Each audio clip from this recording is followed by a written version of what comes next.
All's clear. We conclude the 12th letter. 12th letter, speaking about two forms of giving, two forms of tzedakah, charity, which we began to explain yesterday. There's Maisa tzedakah, the act of giving, which is merely acting upon your nature. And the nature that we spoke about, speaking about particularly the Jewish soul that the Alter Rebbe is describing, is one that's of giving. That's its nature. So, as a result, we create peace. Right? Even when it comes to giving, that is a natural form of giving, as opposed to the avodah of tzedakah, the service of giving, right? Which we'll explain, which we started to explain. We'll explain a little more. So, in the act of giving, again, naturally, instinctually, we nonetheless elicit from above an infinite light of God that is an intense diffusion down here that creates peace, first in the heavens above, as we spoke about the angel Michael on the right, the angel Gabriel on the left, Michael and Gabriel, in English, if you will, that they are two opposites.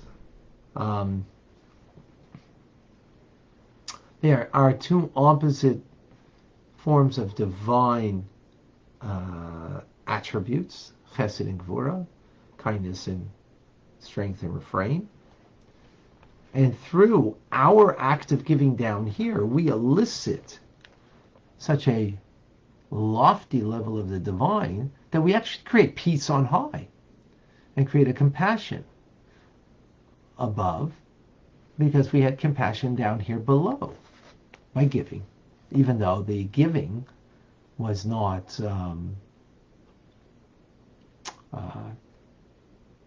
an effortless kind of giving, shall we say. Basically an effortless, right? Not only do we create peace above that can bring now a sweetening of severities even down here below, but we also create peace down here. Now, peace down here means refinement,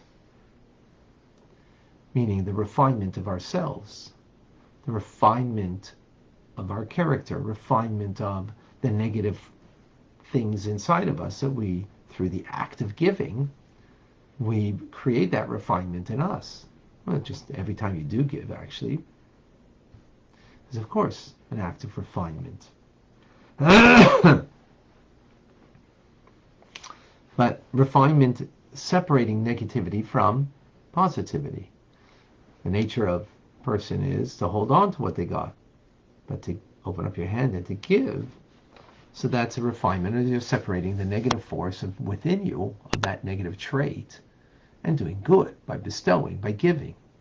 Now, that refinement, though, will only be complete in the times to come, of times of Mashiach, where that holding on to what's mine, and it's all about me, and self-directed nature that we have, will be only something that will cease to exist, that negativity, that evil, in the times of Mashiach.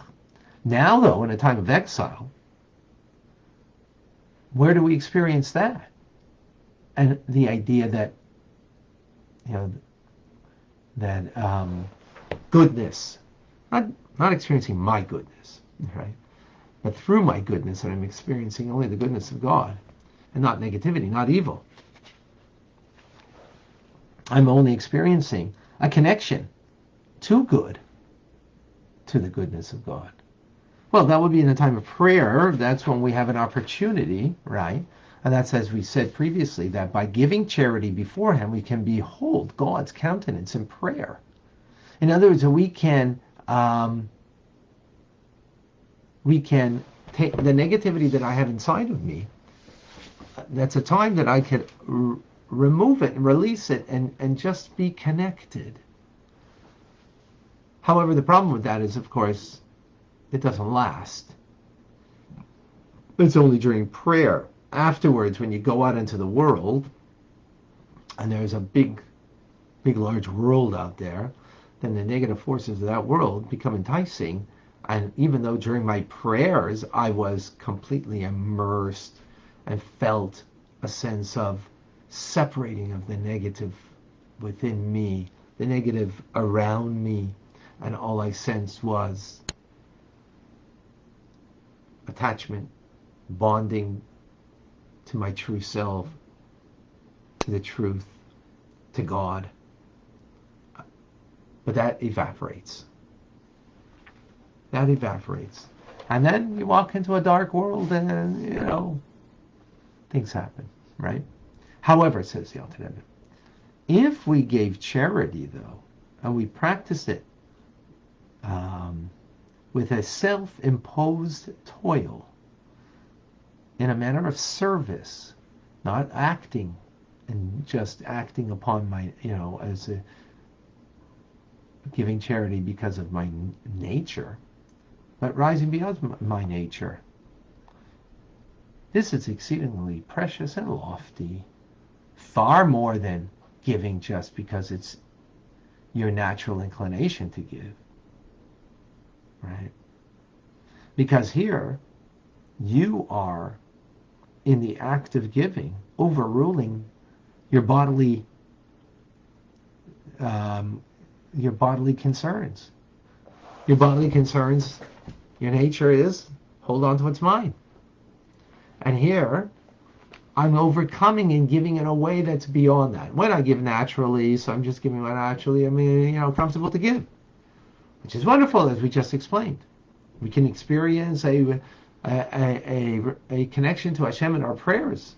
But the problem is afterwards, it doesn't last. Why? Because there wasn't an effort in the giving. There wasn't something rising beyond our human nature. And therefore we gave just as much as we're comfortable. But when we can override our natural will and to give out of deference for the will of God, right? In other words, I've subjugated my sitra achra, my negativity, then the true light of God and the glory of God rises above and becomes manifest. And that is then taking darkness and transforming it into light. My darkness and transforming it into light. Whereas the previous giving wasn't. Yes, it was an amazing thing in the giving itself, the act of giving, absolutely. But it's not transformative. It's not transformative. When is it transformative? When I don't just act upon my nature, but I am going against my nature, fighting my nature. I'm only comfortable to give $1, $10, $100, whatever it is, then it is. That's what my comfort zone is. I'm fighting that. I'm coming again over that, beyond that. I'm giving beyond that. When we give in such a way that it's avodah, that it's engaging and and transformative, then after my prayers, right? Then you go to pray, and of course there's going to be a great attachment. But even after your prayers, it's going to be difficult for the negative forces to reawaken in you, as it would be if you just gave charity naturally. And it would be very difficult. It's not so easy for them to reawaken those negative forces, because not only did you give in such a way that it was an act of transformation within you, that's how you gave, but then you prayed afterwards, and your prayer then became so much more transformative, right? So says the Alter Rebbe that this now, getting back to the verse that we started this whole discussion, a verse from Isaiah, that through the act of charity you create peace. So we've explained that. But through the avodah of tzedakah, through the service of giving, that you eking out, giving in a way that is, an immense effort, then you create hashke bavetach ad elam, which you translated as quietness and surety forever. So the Alter Rebbe takes, what does it mean? A surety that I can always overcome my negative side. That's an amazing thing, to be able to have that assurity that you can always, right, by giving in such a way and then praying, you can have an assurity that you will always overcome your darkness, your negativity. And this is related to the word quietness. Hashket is quietness. It comes from the word shekas, which means the dregs of the wine. So the dregs of the wine, they sink down to the bottom of the barrel. And therefore, what do you have at the top of the barrel? Clear wine. Pure, clear wine. Similarly, is a service of charity. Avodah tzedakah, the service, that the dregs that represent the negativity that are within us, right? The klipa that's within us, will gradually be extricated and separated, and they will fall downwards. In other words, below us, beyond us. And that's the idea of that you will cast your sins into the depths of the sea. Meaning that negative force within you is something that you have cast. It's not going to easily come up and take control over you. Not just when you're giving in such a manner, and not just when you're praying, but throughout your day. In other words, when you give in a way that it's kind of demanding of you, that's called service. It's asking of you something much, it's more than what you are naturally inclined to do. Then that brings the ultimate refinement of ourselves.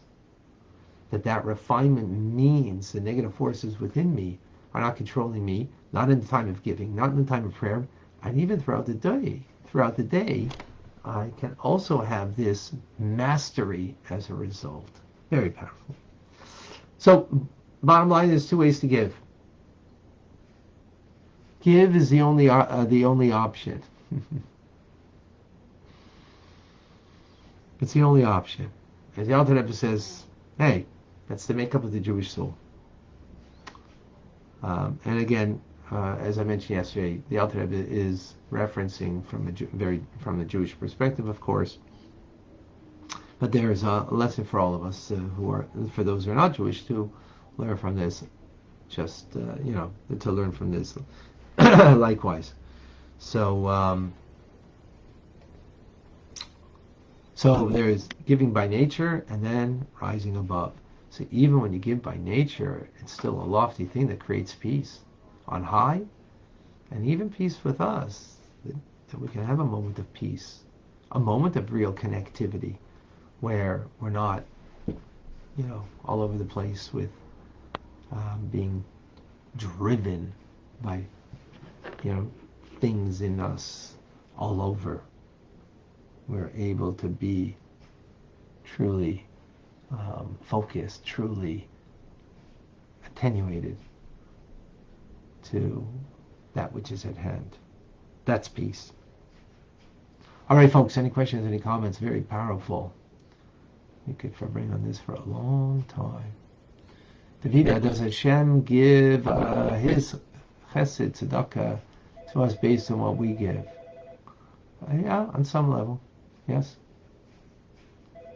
Yep. Miriam has a question. I didn't notice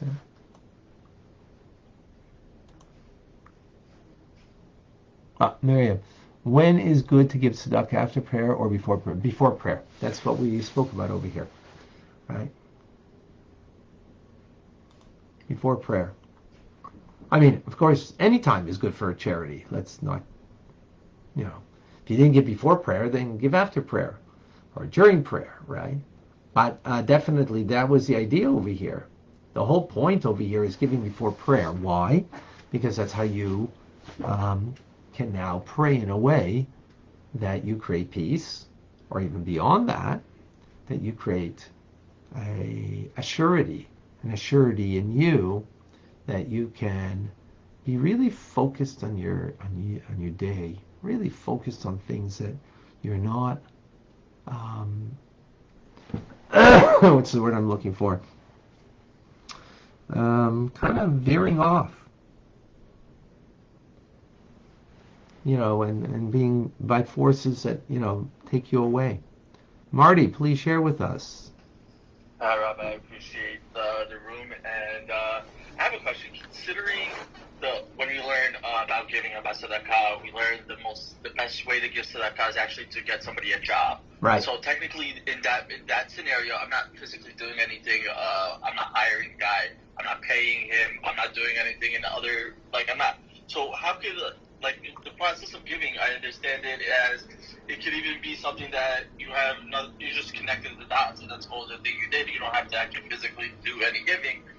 So what's your opinion about that? Considering that is the best way of doing tzedakah and helping others, but at the same time, there's no actual physical thing that we technically did other than just connect the dot. Right. So good question. Thank you, Marty. So Marty's, asking that, the best way is not to give money to somebody. And actually, why is that the best way? Is because, first of all, it's embarrassing, right? That a person has to take a handout. So it's embarrassing. And therefore, the best way to give tzedakah, it's embarrassing. And also, you might just, you're teaching a person, you're giving them a fish, but you're not teaching them how to fish. When you give them a job, you give them how to fish, right? And you're taking away embarrassment. So that's greatest. But together with that, those is also included giving a loan, which is money. Right? Because a loan is not so embarrassing because you're going to pay back the loan. And together with that is also creating like a partnership with a person in a business, so they have an opportunity. That you create that. That's also of the highest level, because again, you're keeping the person's dignity. So the most important thing is, in giving, is not about you giving, of course. It's about the recipient receiving, right? So that's why the highest level is in a way that the recipient is receiving how to fish rather than just a piece of fish. And they're keeping their dignity together with that. So that's the important thing to remember in the giving. So that's the lesson I would take away from it. So and when you have an opportunity to find a job for a person, it didn't take away anything from you. Well, there was effort and time that a person puts into that, even though it's not your money. That's true. So in the recipient is what they need most of all is the most important thing in your form of giving. So that's what's to bear in mind. And sometimes it may not be. Right? On the contrary, they don't want the money. They want a job. They don't want a handout. They don't even want a loan. Maybe they're doing okay, but they need a job, because soon, funds will run out and so on. This is something we deal with all the time, and it's very important. So you're right. It may not take funds, but that, by the way, doesn't mean that we're not obliged in another circumstance that that we can't find the job for the person. So then we do need to give the funds. But very good. Thank you, Marty. Excellent. Thank you. I appreciate your explanation. Okay. June, when you give, if your time that you give to have earned that money, time that you never give back, it should be like a part of you and you are giving. Absolutely. When you're giving your time, that's very clear. Thank you, June. It is giving. You're giving your time, and time is money. Time is more than money. Time is life, right? So you're giving of your life, not just of your money. So sometimes you're right. It's true that when you give of yourself, that's even greater than giving of your money. Absolutely. And sometimes the person needs that much more than they need money. So that is true. The only thing that is about money is what's interesting about money is that from the giver's perspective, as the verse says, don't hold your fist closed, open up and give. Because, we waste a lot of time, so we are ready even to give of our time. But our money, we're not as quick to waste, quote unquote, right? And to depart with and open up our hands, open up our fists. So, there is something about the giving still that is crucial and important. And even when you give of your time, which sometimes might be extremely more valuable, like finding a job for a person, like, as Marty brought out. So yeah, it's something that is crucially important. So we need the balance of everything, of course. What happens if a person is incapable of giving, but has the ability? Incapable of giving? No one's incapable of giving. They might be unwilling to give. And maybe they need to be taught to give. So bring them here. We'll teach. That's what we're doing every day, teaching, right? I hope that helps you, Denise. Yes, and further we can take that up. Someone doesn't give charity or not enough, can they still refine themselves? Yeah, but of course. It's all based on refinement is, all based on us and how much we give of ourselves. Ultimately, Alice in Instagram, I thought money gives people the opportunity to spend it on what they want, as you said in previous episodes. Yes. So when you're giving money to a person, so they can spend it as they want. If you're giving them canned foods, so that's wonderful, but maybe they don't want to eat canned food. Maybe or that particular brand they don't like or whatever. So beggars can't be choosy, but we're talking about the mitzvah here, so it's not about beggars can't be choosy. It's about us doing the mitzvah appropriately, and therefore, yes, there is something about giving some, food itself, and there's something to be said about giving money. So if you're giving to a drug addict money, give them canned food. So at least they have what to eat. Don't give them money. Giving to a family that needs to, a person lost his job and he needs to take care of his family. Give them money so that way they could, let him prioritize what he needs to take care of first, rather than you prioritizing. Excellent. Amazing. Michael, please share with us. When it's better to give somebody a job that he can help himself as the best form of tzedakah, is then giving tzedakah to charities which help people to help themselves, like charities who help people to get clean of drugs when they're addict. Is this then the best form of when I want to give money? Because when they can't help themselves because they're addict, and to support them to get clean. Yeah, if you want to support a specific addict, then that's already, you have to come to Chabad Lifeline, and our professionals will help you on how to deal with that. That's already a very specific, question and process, and what is the way to deal with an individual. But that's not for here. When I give money, when I want to give money to such a NGO. Yeah, so then you give to them, and that they can help the addict, the family, and those that are touched by it. Absolutely. Yeah, very good. All right, folks. Why do some observant Jews who loan money will not take interest, and others you're not allowed to take interest? A Jew is not allowed to take interest from a Jew. That's the Jewish law. We learned that in last week's Torah portion, or last week, 2 weeks ago. Oh, so you're not allowed to take interest. That's the Jewish law. There is ways, you know, and when a person, that's what they do with their money. So that's a different story. But to just give a loan to somebody, it has to be interest free.